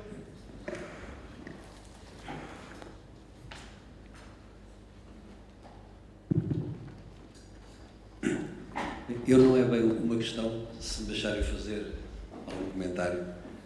Eu sou assim um bocadinho como a Luísa Delgado, também estou mais ou menos reformado do setor, mas fiz a minha vida toda neste setor, sempre a trabalhar com marcas internacionais de luxo, de joalharia, antes de relojoaria. Eu assisti à queda da indústria relojoeira suíça nos anos 80, assisti ao renascer, e assisti por dentro ao renascer da indústria relojoeira suíça. Quando nós olhamos para Portugal, eu tenho aquela sensação de que nós somos realmente um país que devia ser um produtor de luxo. Nós temos tudo aquilo que, com aquelas empresas com quem eu trabalhei, ambicionavam, que era este conhecimento de produzir. Mas nós ficamos e gastamos muito do nosso tempo a falar da produção. E depois falamos muito pouco de vender. O que salvou a indústria relojoeira suíça foi fundamentalmente organizarem-se para vender. Ou seja, aquilo foi à falência quase tudo, os engenheiros e os relojoeiros, e vieram gestores franceses que vieram criar marcas e expandir a relojoaria suíça, como ela nunca tinha estado antes em termos de vendas. Nós olhamos para Portugal e temos que nos perguntar, este país serve para quê? O que é que nós somos capazes de fazer? Ainda esta semana inaugurou uma universidade fantástica ali em Carcavelos.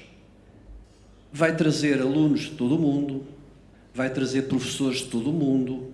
Ou seja, nós olhamos para as universidades do mundo e estão todas a ensinar a mesma coisa e os alunos estão todos a aprender a mesma coisa. E a seguir vamos todos competir com todos. O que é que nos diferencia? Eu acho que o que pode diferenciar Portugal é exatamente esta capacidade de fazermos pequenas séries com muito valor acrescentado. Mas o muito valor acrescentado não se esgota na produção. É muito valor acrescentado na produção e isso temos, mas é também muito valor acrescentado no momento de vender. E aí é que nós temos uma falha grande. E este setor tem um problema que às vezes ele é abordado assim muito por alto. É uma coisa que durante anos nos impediu de funcionar, que se chamava contrastaria. A contrastaria era uma coisa terrível que obrigava e obriga a que todas as peças que se fazem têm todas que ir a Lisboa ou Porto. Quer dizer, isto é um constrangimento muito grande que não facilita nem a vida de quem produz, nem a vida de quem vende. Porque as lojas todas só podem vender produtos contrastados e que tiveram que ir a Lisboa ou ao Porto para contrastar. Mas vou deixar este tema de fora, senão não se avança. Agora, em relação ao nosso potencial e o potencial dos nossos artesãos, eu vejo muito que se fala das mãos. Eu acho que as mãos é muito importante, mas as mãos não trabalham sozinhas.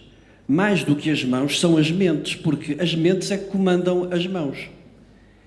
Só que a formação dessas mentes dos artesãos, se nós formos buscar os tais arquitetos, engenheiros, etc., essa passagem de conhecimento é feita nas universidades, com temas que estão escritos.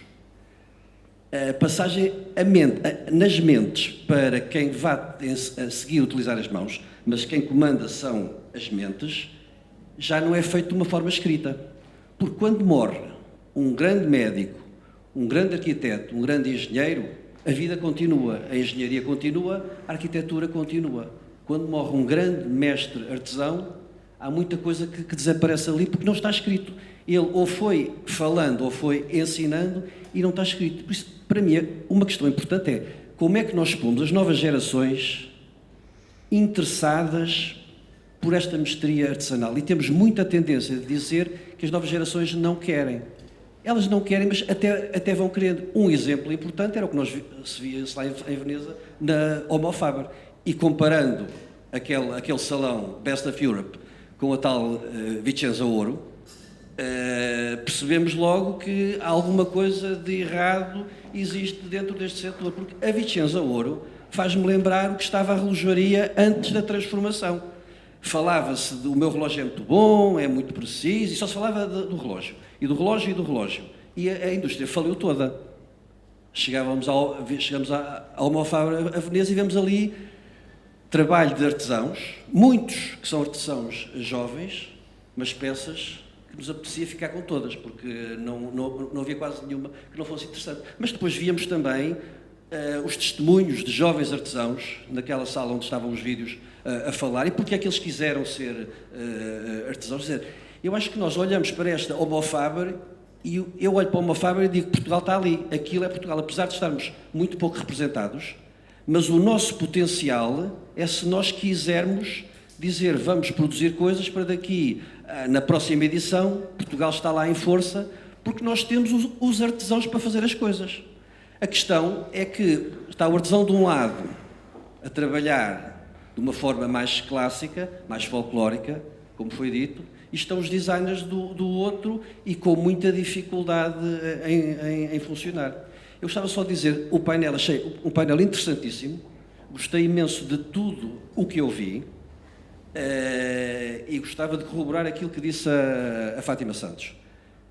A Liliana está sempre a dizer que eu não sei o quê, a Liliana foi o exemplo de pessoa que muito antes de outros foi visionária para olhar para a filigrana e trabalhar a filigrana de uma forma diferente, como também neste momento está de novo a ser visionária, abrindo a loja mais bonita de orivesaria que existe em Portugal. Porque só fazendo estas lojas é que o setor começa a funcionar. Porque um dos problemas do setor é que se nós olharmos para as nossas orivesarias, que é o sítio onde se devia escoar joias, o que é que elas estão a vender? Relógios. Porque os relógios adaptaram-se, fizeram o update e estão modernizados. E a joalharia ficou com grandes dificuldades em competir. Por isso, se nós hoje em dia temos empresas pequenas, não é porque elas queiram ser pequenas, é uma consequência. É porque, como não havia mercado, elas foram desaparecendo, ou encolhendo, ou desistindo.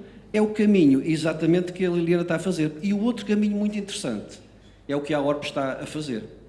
Contra ventos e marés, está a querer pôr nas nossas cabeças que a orivesaria, a joalharia portuguesa tem um enorme potencial. Está-nos a motivar, muitas vezes, quando elas próprias sabem, e é também importante dizer à ORP uma coisa também importante, é que é só senhoras, não, meninas, todas giras, e as joias têm que funcionar também com o mundo feminino, porque é outra coisa que este setor também tinha muito, é que este setor era homens que não usam joias, que não têm a sensibilidade do que é que porque era só a produção, a parte da produção. E o que nós temos que olhar é para a parte do sonho. E por isso, também queria louvar este papel que a ORP está realmente a fazer, e eu digo, mais uma vez, contra ventos e marés, contra muitas incompreensões, mas é esta construção de sonho que nos pode levar a algum lado. E tudo o que a ORP faz é com muito bom gosto, e nós somos levados a acreditar que a orivesaria já é fantástica, mas se nós... É como o jogo, se nós não acreditarmos que vamos ganhar, ninguém compra jogo. Depois nunca ganhamos, mas na semana seguinte lá estamos nós outra vez a querer jogar. Por isso, eu acho que a joalharia é realmente um tema, e agora é para a Sra. Secretária de Estado, é um setor que tem imenso a ver com Portugal. Nós temos uma história riquíssima. Se recuássemos 30 anos, íamos ver a força que a nossa orivesaria, joalharia, prataria tinha, mesmo em termos de exportação. Ainda temos esses artesãos, e há uma coisa importante na orivesaria e na joalharia. Não são indústrias de capital intensivo. Tem muito a ver com a nossa maneira de ser, com as nossas possibilidades, com as nossas capacidades. Por isso, isto é a mensagem para a Sra. Secretária de Estado, de continuar a olhar muito para a ORP, de continuar a puxar muito pela ORP, porque nós vamos longe. Porque depois, se este mercado, e respeito imenso toda a parte de calçado e moda, e acho que estão a fazer um trabalho também magnífico, que aliás foram eles que inspiraram também em parte a ORP, para que a ORP se pudesse mexer. Mas se Portugal triunfar a nível de calçado e moda, é uma coisa. Se Portugal triunfar a nível de joalharia, é outra, porque a joalharia é o topo do luxo, sempre foi o topo do luxo. E por isso, se nós triunfarmos no topo do luxo, e temos capacidade para isso, a nossa autoestima sobe imenso. Peço desculpa de me ter alongado. Muito obrigada, António Moura, pelo seu testemunho. Mais alguma questão para devolvermos, digamos, da Presidente da ORP, já a questão colocada ao Alexandre. Pergunto aos demais... Alguma questão, Dr. Manuel Carlos?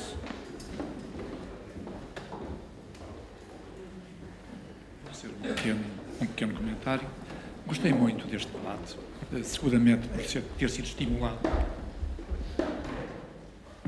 Já está. Gostei muito deste debate, sobretudo por considerar que foi muito estimulado por moderadora. Ainda não me atiraram ovos. É verdade. Eu não sou engenheiro, não sou de engenharia, portanto não tenho a capacidade de síntese do Alexandre. Em todo caso, vou tentar. Não quero prolongar muito a minha intervenção. Eu acho que a ORP tem feito um trabalho fantástico. Estão de parabéns. Temos, eu e o César, muito orgulho em ser vossos parceiros. Eu não vou comentar nenhuma intervenção mais especial. mas gostaria de fazer... gostaria de dizer o seguinte. Eu, há muitos anos, trabalho neste calçado. E fui sempre perseguido pelo problema da dimensão, da escala. E quando comecei a minha atividade, toda a gente que estudava o setor calçado começava assim a análise ao setor. É um setor constituído por muitas pequenas e médias empresas. Logo, conclusão, primeiro, tem que aumentar a dimensão média das suas empresas. E eu olhava para as estatísticas portuguesas e via que a dimensão média das empresas portuguesas é cerca de 9 trabalhadores por empresa. Eu disse, mas aumentar a dimensão? Mas a nossa economia tem 9 trabalhadores por empresa. É claro que a dimensão da indústria transformadora é um pouco maior do que esta média de 9. E dentro da indústria transformadora há muitos setores com dimensões variadas.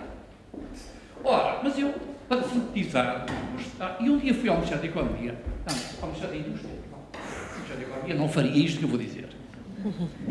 Aos 30 anos, fui ao Ministério da Indústria e disseram-me assim, e eu era um rapazinho novo ainda, e vinha com um fato muito bonitinho, uma camisa e uma gravata. E estava a tomar pequeno almoço no hotel e virei o café em cima de fato. E fui para uma reunião com o Gabinete de Estudos e Planeamento do Ministério da Indústria, com umas calças de ganga, e eu usava o cabelo ainda um bocadinho comprido. E cheguei lá, e portanto olharam para mim e disseram, o senhor quem é? Eu disse, eu sou o doutor Calçado. Assente-se aí então. Olha, o senhor Ministro da Indústria pediu-nos para fazermos cenários para a próxima década. E, considerando que os países de leste vão entrar na União Europeia, não se chamava assim ainda, e que Portugal também vai entrar com condições diferentes de concorrência, porque os outros são mais baratos e não sei o quê, eu queria dizer que nos 3 cenários que fizemos, lamento muito dizer-lhe, mas a indústria de calçado em Portugal vai desaparecer. Eu disse, bem, muito obrigado, pelo menos ganhei uma coisa, tenho que arranjar um emprego novo. E a verdade é que me debati sempre com alguns dos problemas que foram aqui referidos. Um deles é, naturalmente, a escala, como já disse. Bom, nós começámos a fazer o quê? Uma coisa com a qual eu acredito muito, que a Luísa Delgado aqui defende. Começámos por fazer, periodicamente, planos estratégicos. Há 40 anos. A única indústria que faz há 40 anos. 1978. Com uma equipa de excelência, Miguel Cadilha liderar, professor Baganha, eu sei lá. Depois tivemos Carlos Costa, governador do Banco de Portugal, temos a Universidade Católica, Alberto Castro e Alves, um conjunto de pessoas ilustres que fizeram planos estratégicos numa relação connosco permanente. Mas eu queria vos dizer uma coisa, um plano estratégico não faz sapatos, nem faz orquesaria. É depois preciso fazer, executar o plano estratégico. Este é o primeiro ponto. O segundo é este. Eu acho que o problema da dimensão se resolve muito, da dimensão do setor, da dimensão, se resolve muito pela dimensão do setor. E acho que o setor deve ser profundamente diferenciado. Concordo perfeitamente com o que disse a Luísa Delgado. Setorial, estratégia setorial, diferenciação. Ficou claro o posicionamento da Liliana. Num setor diferenciado, a Liliana tem uma posição de excelência no seu mercado. Não acho que deva ser tudo corrido. Nós fazemos a promoção do setor calçado como a indústria mais sexy da Europa. E vendemos isto. Vendemos isto. Mas eu devo dizer-vos que vou para a semana a Israel e quando me perguntam o que é que vais fazer em Israel, eu vou conhecer. Mas Israel não compra nada, sapatos compra muito pouco. E sobretudo, não é um país onde se promove muita moda. E como o setor de calçado português tem o segundo preço médio mais caro do mundo, e então não é grande mercado. Eu disse, mas eu não quero ir para lá vender moda. Talvez encontre um nicho de moda. Mas eu vou lá com o objetivo de promover o calçado de segurança. É um nicho de mercado enorme que nós temos em Portugal. E um dia qualquer disse às equipas que trabalham connosco, do Centro Tecnológico, mas por que diabo é que nós fazemos, devemos fazer um calçado de segurança com umas botas pretas horríveis? Não são amarelas. As botas podem ser amarelas e terem exatamente a mesma função. Ou vermelhas. E nós hoje fazemos os ténis, sapatilhas, para os operários das fábricas que usam calçado de segurança. Bom, portanto, estratégia, diferenciação, não ouvi falar nem de promoção nem de marketing. Sem isso, tenham paciência. Sem isso, não conseguem fazer nada. Porque o Alexandre tem muita razão quando fez o comentário ao filme. Eu adorei o filme. Mas ele tem razão ao dizer que se aquilo nos convoca para um imaginário de um certo romantismo e só, falta qualquer coisa que chame a atenção aos nossos jovens. E, portanto, isto consegue-se como? Tendo um setor diferenciado e promovendo essa diferenciação.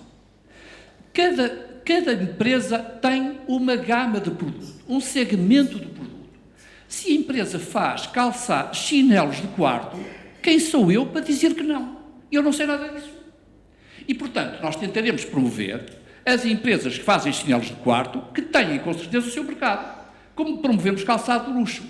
É isto que, devidamente integrado, promove, seguramente, a dimensão do setor média e não de cada empresa individual, mas também, porque depois, quer dizer, isto estimula, é uma cadeia que estimula, mas falta aqui promoção e marketing, de que não ouvi falar nesta sessão. Muito obrigado. Boa tarde. Posso dar um pouco da minha opinião em relação aos setores, neste caso da ORP, que está a fazer um trabalho brilhante, mas nós temos um problema em Portugal que é estrutural. Nós vimos setores tradicionais que durante muitos anos não foram acarinhados e por isso o seu desenvolvimento não se deu com a mesma rapidez que se devia ter dado. Neste momento, eu falo no caso da indústria do vestuário, que também somos pequenas empresas de cariz familiar com uma média de 50 trabalhadores e era necessário organizá-lo. O caso da ORP, o que é que está a fazer? Está a organizar o setor de maneira que eles possam conquistar novos mercados e poder potenciar o vosso produto. O mundo mudou. Portugal é pequeno. Portugal tem 10 milhões de habitantes. Isto é, há cidades no mundo que têm o dobro de habitantes de Portugal. Mas Portugal tem uma história, tem uma tradição, que é preciso juntar. E agora, há um problema que nós detectamos nas indústrias, no caso vestuário, que nós somos excelentes a produzir, temos o melhor que há do mundo em termos de indústria, mas depois não temos marcas. Como é que nós vamos promover os nossos produtos além fronteiras se nós não temos marca? Em Portugal não existe uma política de marca. Nós precisamos de criar um setor de marcas que eu digo é moda, é vestuário e calçado e o resto é lifestyle. A verdade é que a mulher, por um sapato ou por uma bolsa, ela anda no Department Store, Luís Onofre. ela vai ao 5º andar e se o casaco estiver lá, se a joia estiver lá, ela vai comprar o sapato, a mala, o casaco e a joia.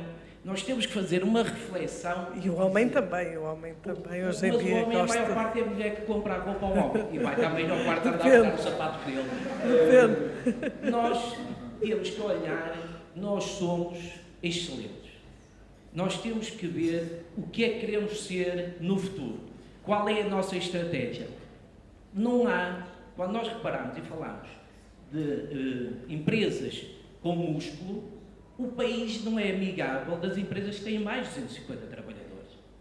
Isto é, nós precisamos de criar ambientes que permitam, porque nós somos uma economia tão pequena, comparada com a Europa e comparada com o mundo, que nós precisamos, quer sejam grandes, quer sejam pequenos, atuar em grupo e, que é o caso que é a ORP, que está a fazer um trabalho de organização do setor.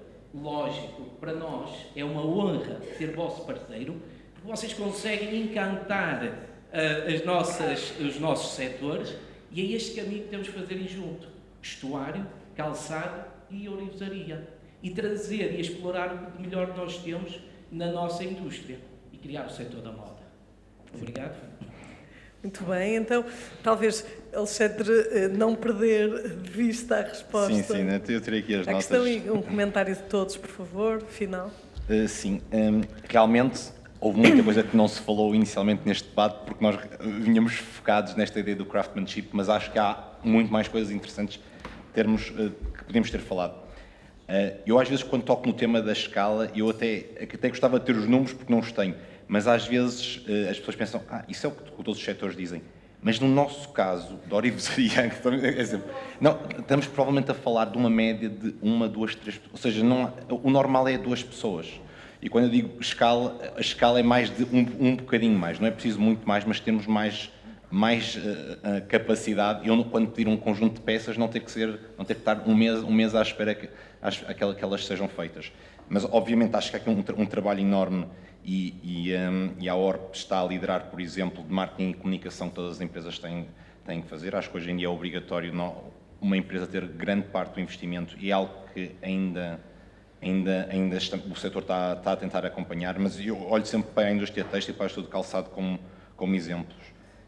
Para acabar com a pergunta da Ana, é assim, todas as indústrias têm este desafio da atração de talento. No nosso caso, da orivesaria, eu acho que nós já temos 80% do trabalho feito, porque sempre que eu entrevisto pessoas para a empresa, principalmente mulheres, o meu sonho era trabalhar na área da orivesaria, ou seja, está lá o potencial.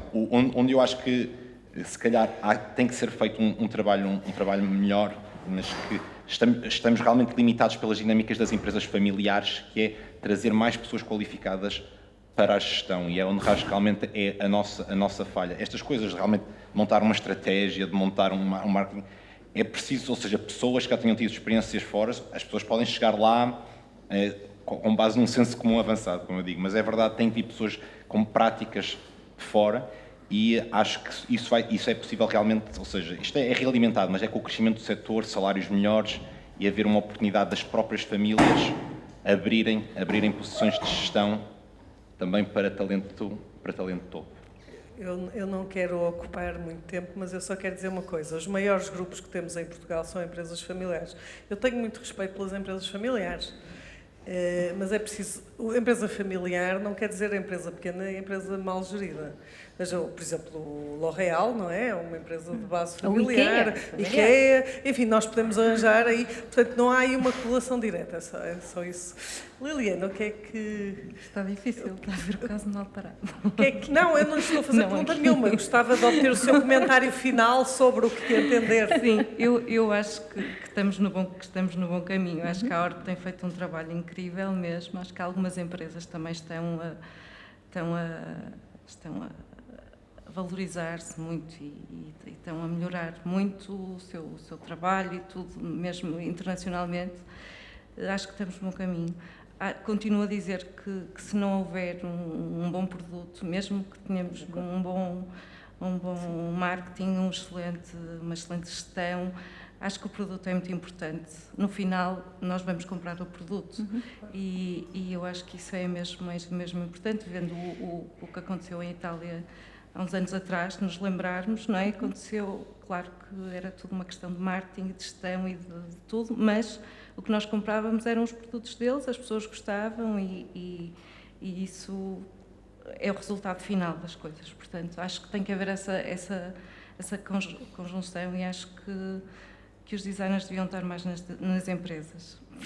É isso que eu acho. E vamos trabalhar nisso. Luísa, o que é que lhe ocorre dizer? Não vivendo aqui, mas tendo uma ligação afetiva muito grande com este país, acho que a joalharia portuguesa é um dos patrimónios, um dos tesouros maiores deste país. Não porque é super luxo ou menos luxo ou não sei o quê, mas porque tem uma raiz distinctive que claramente a caracteriza. Mas não mais. E, portanto, construir nela, eu acho, é tanto uma oportunidade, como eu penso quase uma responsabilidade, não é? Para o tecido da sociedade e do país, porque está muito claro que quando coisas inerentes ao país ou desaparecem ou não são desenvolvidas, o tecido do país também muda, não é? Portanto, eu acho que a joalharia está muito no coração deste país e é preciso, portanto, perceber bem porquê e o que é o DNA disto e como é que não só se faz o storytelling, porque lá fora as grandes marcas já estão beyond storytelling into story making, ou seja, experiência da história. Não, eu te conto e acredita-me. Não, eu quero vir experimentar. E pareceu-me que aí Portugal tem uma grandíssima oportunidade, que é para o super high-end, quem visita a sua loja fica hooked, porque é uma loja extraordinária. E quem teria a oportunidade de ir detrás da loja, no ateliê e ver como é feito, ficaria ainda mais. Portanto, este envolvimento, estou a falar agora do high-end, não estou a falar do contemporary lifestyle. Eu tenho um comentário sobre o contemporary lifestyle. Não sou eu a fazer a vossa estratégia, mas eu passei 2, 3 meses na China este verão. Eu falo chinês hoje em dia, mais ou menos, e eu acho que eles são imbatíveis no que é escala e volumes enormes. Eu não me parece que Portugal tenha uma vantagem competitiva nos volumes enormes, onde o método da produção, etc., a escala é o que conta. Aliás, o que é bonito em Portugal é que há pequena produção que faz o custom made, há turns para os sapatos, para as roupas, que são mais pequenas, portanto há lead times se calhar menores e há mais agilidade. É preciso realmente perceber o que é que Portugal tem como vantagem competitiva. A nível do branding, acho que temos que aprender com os italianos. Se há uma coisa em Itália que eu aprendi com os óculos, é os designers italianos que eu tinha quase 100, eles tinham, fazer um par de óculos cute, cada um sabe fazer. Fazer 3 coleções por ano, cada coleção 30 SKUs, e manter-se no DNA da marca, já é mais difícil. E, portanto, a capacidade de ter clareza do DNA, do design language, e depois interpretar e reinterpretar, porque é assim que a marca se constrói e depois é comunicação. Mas se eu comunico algo que não tem produto e não tem identidade, posso comunicar o que eu quero, não vou a lado nenhum, não é? Portanto, eu acho que são estas coisas que, para mim, eu acho que são super importantes, mas acho que vocês têm todos imensa sorte de fazer parte de uma indústria com uma associação, com o Ministério, com todos realmente muito conscientes. E Homo Faber, eu faço parte do Conselho de Administração da Fundação Cini, que foi aquela que hospedou o Homo Faber. Portanto, estive lá várias vezes, adorei aquilo, etc. Mas o Homo Faber, se calhar um bocadinho menos luxuoso, mas a diversidade dos crafts, num belíssimo palácio, alguns em Portugal, Portugal não precisa ir a Veneza para fazer Homo Faber. Pode ficar aqui e tem tudo. O que é preciso é pensar como. Como inspiração, mas até melhor. Até mais genuíno mais diversificado, mais autêntico, menos hard sell comercial e mais... Eu acho que há tudo. Eu desejo-vos boa sorte nisto, porque acho que estão no melhor sítio do mundo e na melhor indústria do mundo para construir isso. Muito obrigada. Bem,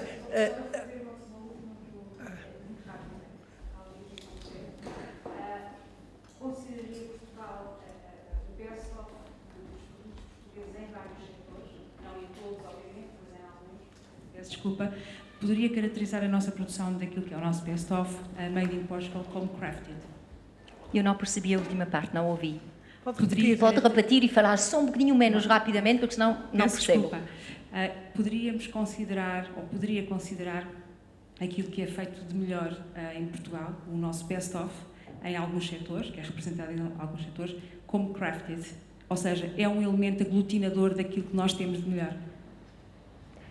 Eu acho que sim, porque o elemento, o glue do best-of através de setores, o que o caracteriza é o craft que está por trás.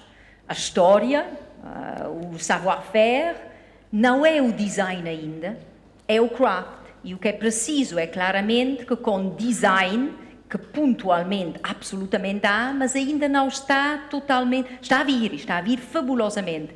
Claramente, depois, o que falta é a marca, o que une é o craft.